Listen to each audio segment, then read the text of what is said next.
noite, meus irmãos, minhas irmãs. Dando continuidade ao nosso estudo de segunda-feira do livro Fonte Viva, hoje eu vou fazer a leitura do capítulo 63, que tem como título Diferenças. E ele começa aqui com uma citação de Jesus, que está no Evangelho de João, no capítulo 13, versículo 35. Nisto, todos conhecerão que sois meus discípulos, se vos amardes uns aos outros. Jesus. E aí assim discorre Emmanuel. Nas variadas escolas do cristianismo, vemos milhares de pessoas que de alguma sorte se ligam ao Mestre e Senhor. Há corações que se desfazem nos louvores ao grande médico, exaltando-lhe a intercessão divina nos acontecimentos em que se reconheceram favorecidos. Mas não passam de afirmativas espetaculares, qual se vivessem indefinidamente mergulhados em maravilhosas visões.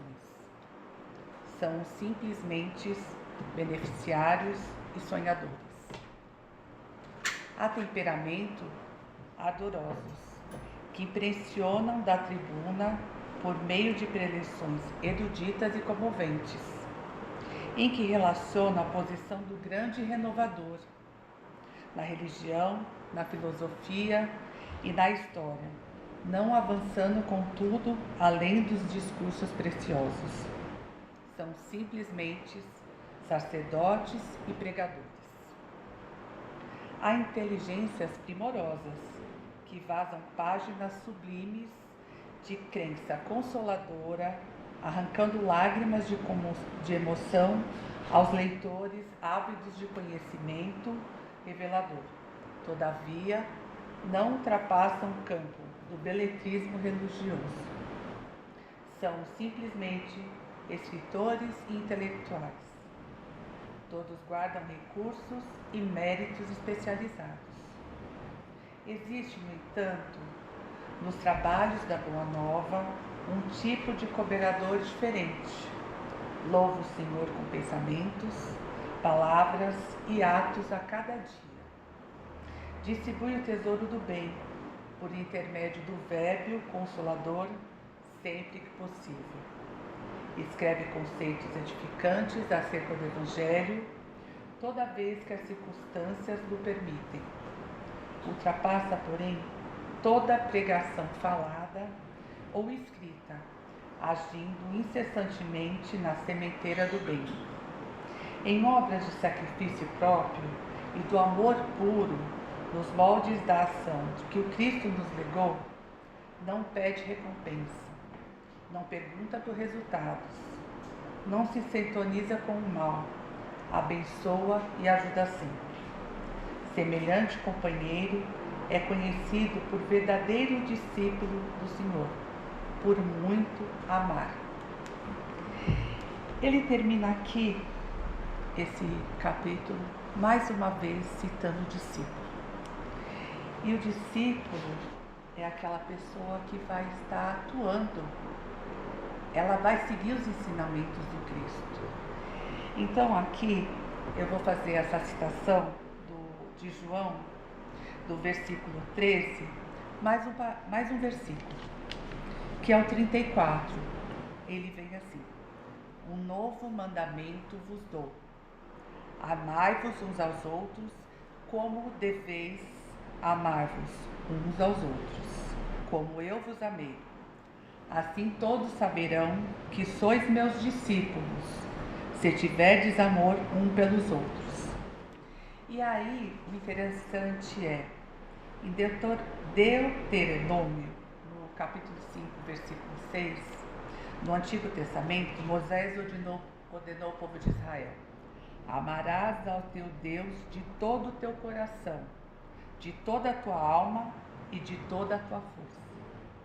E aí a boa nova que Jesus traz, aí ele vem: um novo mandamento vos dou.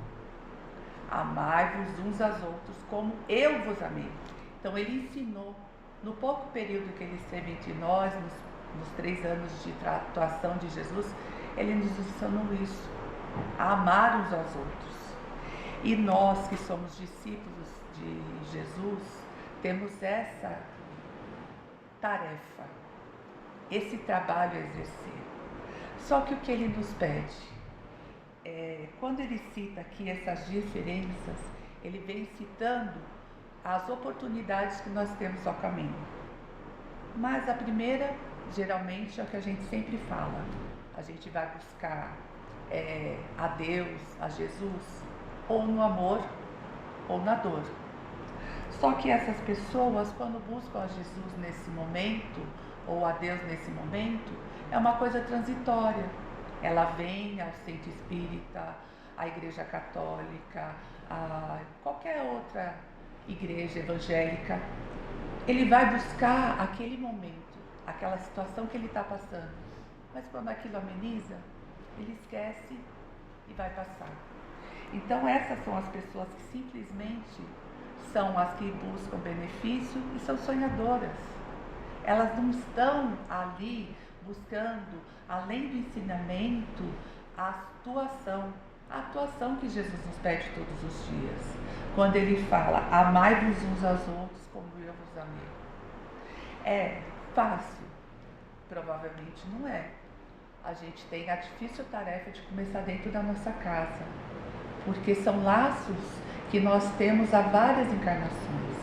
Então não são laços restritos a essa vida. Então nosso primeiro exercício de amor que Jesus nos pede é dentro do nosso lar. Mas quando a gente vem em busca de conhecimento, e eu acho que é isso que a gente vem aqui sempre nessa casa, ouvir o Evangelho, ouvir a palavra de Jesus, ao que Ele nos ensinou, mas isso não basta, a gente tem que pôr isso em atuação todos os dias. Estar aqui na tribuna não me faz melhor do que vocês ou melhor do que ninguém. Eu tive um texto, eu busquei entender, pedindo o auxílio do meu mentor espiritual, no entendimento, mas não é só restrito a isso que nós devemos ficar. Nós temos que estar atuando. E mesmo aqui na Casa Espírita, sempre existe uma tarefa pequena. Eu já falei isso numa outra tarefa dessa de discípulos, que toda tarefa na Casa Espírita ela é importante. Desde a pessoa que nos recepciona na entrada, a que nos dá boa noite, a que nos sorri, a que está ali no final da tarefa, nos ofertando a água fluidificada, ou mesmo que está a pessoa da orientação, da biblioteca. Então, além de buscar, quando nós temos uma necessidade de algum momento difícil que estamos passando, a gente tem que visitar a Casa Espírita como se ela fosse se transformando no nosso lar. E aqui buscar com que a gente possa estar atuando aqui no começo, mas também estendendo o que a gente aprende aqui na nossa vida, com os nossos amigos, na rua, às vezes num simples olhar ou num bom dia ou boa tarde que você dá a uma pessoa que às vezes se sente como se invisível na rua. Ou um amigo, porque ninguém está isento de ter dificuldade. Um amigo que te procura por um ombro que possa lhe escutar, ou simplesmente que lhe abrace afetuosamente. A gente precisa exercitar tudo que a gente vem buscar e aprender na Casa Espírita. E ele fala que os ensinamentos de Jesus, eles são princípios espirituais e a gente tem que exercitar isso diariamente. E tem uma coisa que a gente acha que na maioria das vezes não pensa. Deus nos amou, nos criou, nos amou desde o princípio. Mas Ele nunca impôs uma condição. Eu vou te amar por, eu te amo se você fizer isso. Não, instintivamente, mesmo quando a gente erra, quando a gente não executa o que a gente se propôs a fazer nessa encarnação. Ele sempre nos dá uma nova oportunidade, uma nova reencarnação. Porque, por mais que a gente não se lembre ao que nós nos propusemos quando pedimos para reencarnar, que a gente tenha esse véu do esquecimento, ele nunca nos impossibilita de tentar novamente e novamente, até que a gente consiga fechar um ciclo e começar uma nova fase melhor. E nós somos criados para que a gente possa procurar a perfeição relativa. Então nós não temos cobrança diária, só aqui nós estejamos atentos.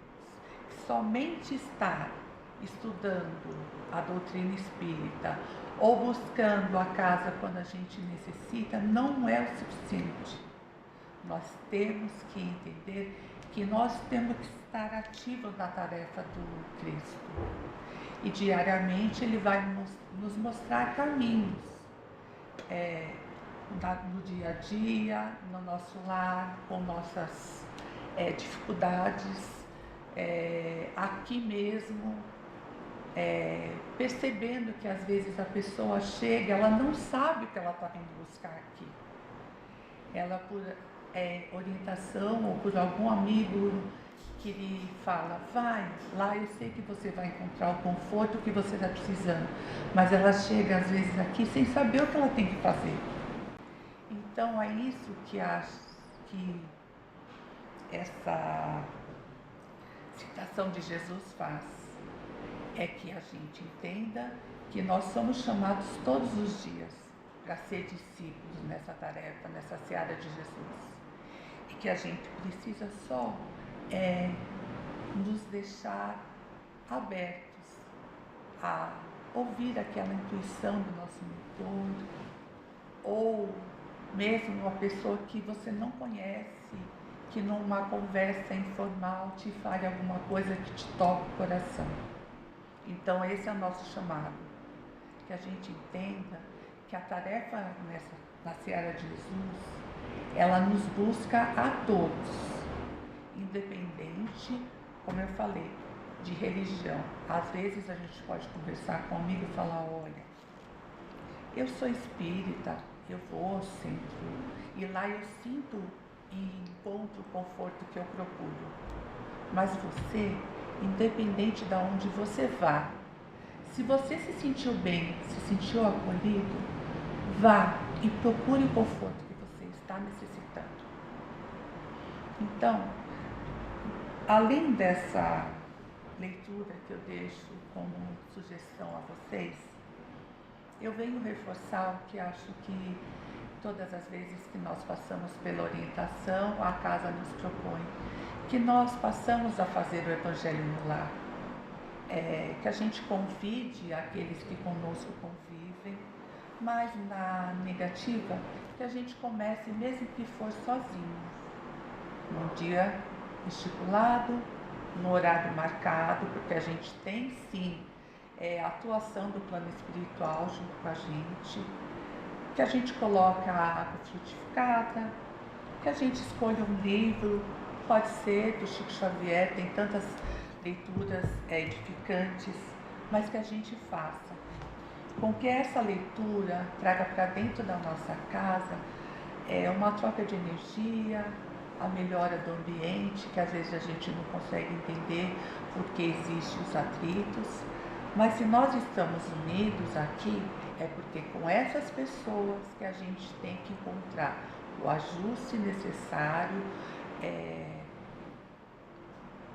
que a gente tem que tentar edificar.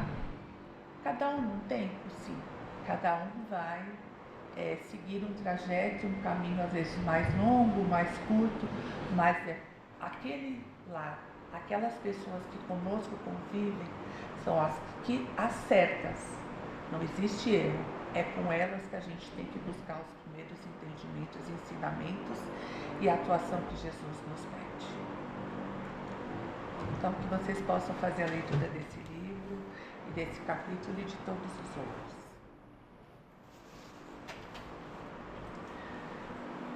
Vamos serenando o nosso pensamento,